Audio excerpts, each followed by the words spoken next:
Mais en fait, le picto PEGI sexe, qu'est-ce que ça veut dire? Il y a deux questions à se poser. Pourquoi est-il présent dans certains jeux et comment évaluer le contenu à caractère sexuel dans les jeux auxquels nos enfants ont accès selon leur âge? Pour commencer, il faut savoir que l'on retrouve ce picto dans 3 tranches d'âge sur les 5 référencées par PEGI. PEGI 3 et PEGI 7, ce sont les seules tranches d'âge où il est impossible de voir apparaître le picto sexe.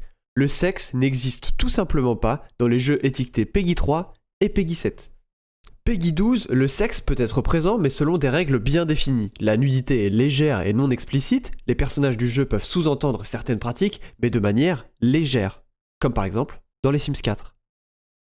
PEGI 16, attention, à partir de maintenant, les contacts sexuels sont proches du réel, les organes génitaux sont aussi visibles à l'écran sans floutage, comme par exemple dans Sherlock Holmes, Chapter 1.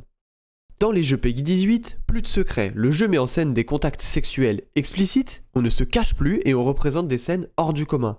Attention également aux violences sexuelles, comme par exemple dans Cyberpunk 2077.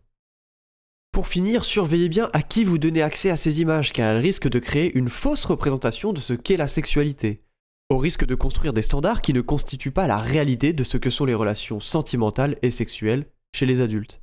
À proscrire donc chez les plus jeunes.